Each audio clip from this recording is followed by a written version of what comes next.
Nakakapikon kayo eh. Masyado ninyong kinakaya-kayang mga riders eh. Duwag ba kayo? Huwag naman ninyong bastusin ang mga riders. Pambabastos yan eh. Brother. Yes, sir. Pambabastos yan eh. Dahil sila maliliit na tao lang. Oh. Tapos, nung nasita ko kayo, papara kayo ng jeep. May kapagana nga rider. O, yun lang ay pahuli ko. Okay sa'yo, hindi? Ay nako, palusod kayo eh.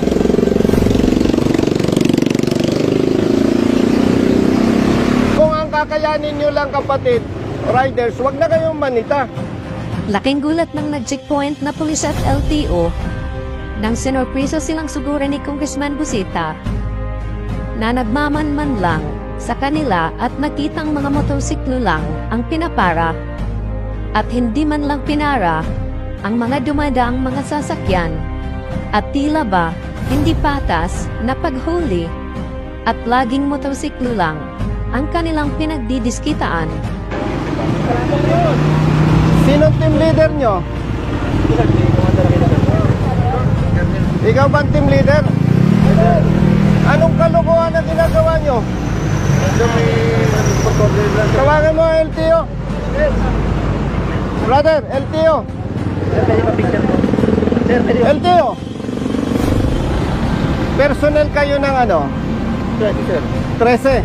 Anong kalokohan ginagawa ninyo? Kinakaya-kaya ninyo ang motorsiklo.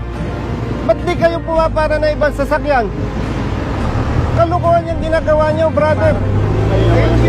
Oh. Ayan o, naka puro motorsiklo. Hindi nga, nakita ko nga eh. Kaya nga bumalik ako eh. Huwag ganon. Bakit kayang-kaya nyong huliin ang motorsiklo? Yung ibang sasakyan, hindi.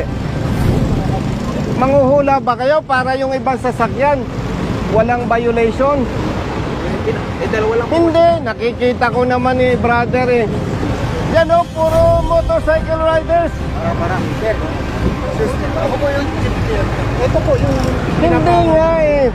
Opo. Kita ko nga. O sige, may isang four wheel. Pero ano yung mga nakatambak? Sergeant Aquino. Sergeant Aquino. Nakakapikon kayo eh.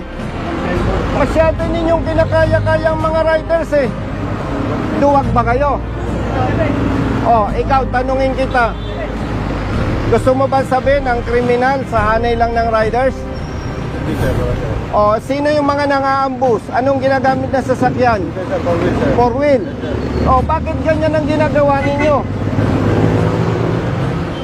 Saan ka? Sa Region 4? Hindi po, naik po.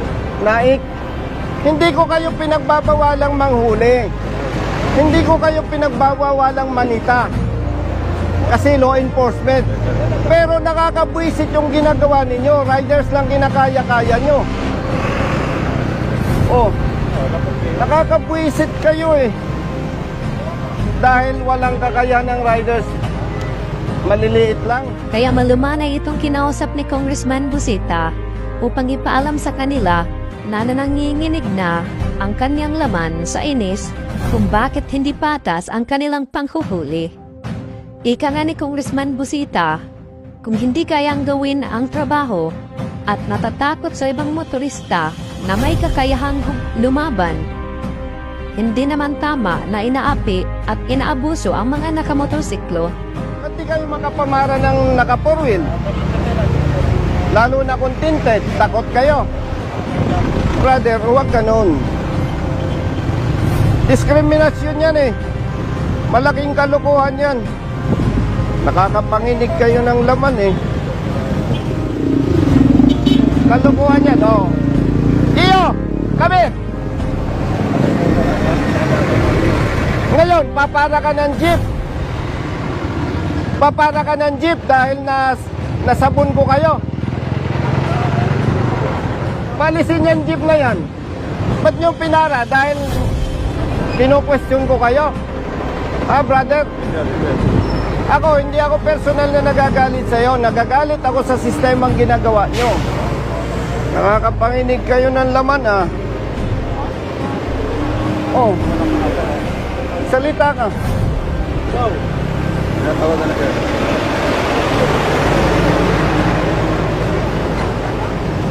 Palisin niyo yung mga motor.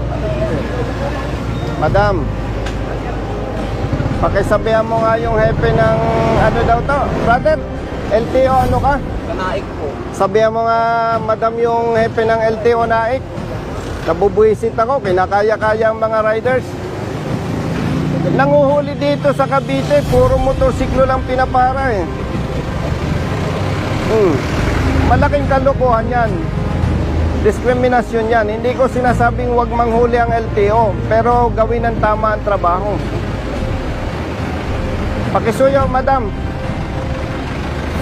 Nakakapanginig ng laman tong mga to eh. Pasuyo, thank you.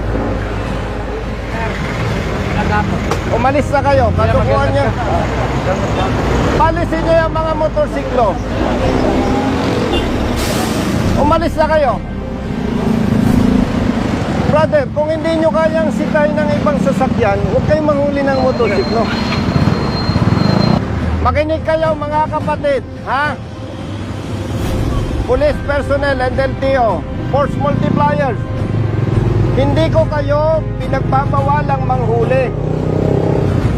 Ang hindi ko gusto sa ginagawa ninyo, motorcycle riders lang ang kinakaya nyo. Kung takot kayo sa naka-four wheel, huwag na kayong manita.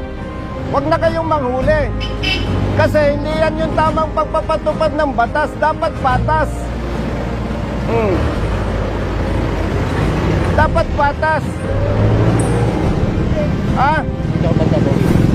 Huwag niyong ipahalata sa publiko na takot kayo sa mga naka four wheels. Oh.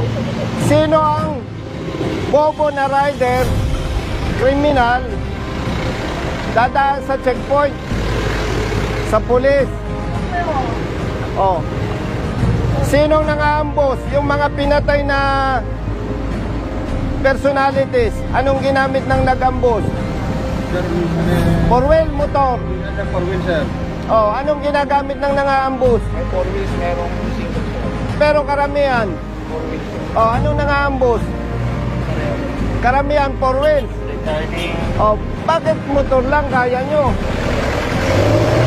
Ah. Huwag ninyong bastusin ang mga riders. Pambabastos yan eh. Parang pinapakita natin sa publiko, riders lang ang violators. Paglilinaw ha, hindi ko kayo, brother, pinagpapawalan. Ang gusto ko lang, patas. Oh. Kahanga-hanga at napakahusay niyo po, Congressman Busita, na ipaliwanag niyo po yung maling ginagawa ng LTO at pulis. Saludo po kami sa iyo. Salamat sa pagpapatupad ng batas na pantay-pantay. At masakit nga lang, puro motor lang ang hinaharang nila. Dahil ito lang, ang pangunahing sasakyan ng mahihirap. Kaya talagang nakaka-high blood ang ginagawa nila. Brother, Yes sir. pambabastos yan eh. Dahil sila maliliit na tao lang. Oh. Tapos, nung nasita ko kayo, papara kayo ng jeep. Oh. O sige. On the level. Magsalita ka kung mali ako. Sige. Usapang barkada, usapang kapatid. Tama ako, mali. Tama naman sir. O ikaw, magsalita ka.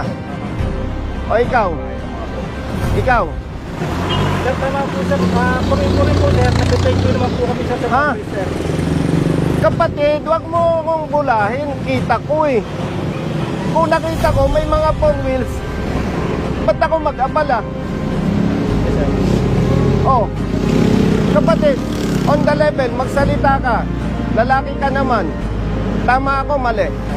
Oh. Huwag natin gawin yung mali. Ikaw, may kamag-anak kang rider. Ang pulis po sir. Rider ako. Oh, wag na ikaw. Meron po sir. Oh, kung yun lang ay pahuli ko, okay lang sa'yo. Ikaw, may kapangana ka rider. O, yun lang ay pahuli ko. Okay sa'yo, hindi? Ay nako, palusot kayo eh.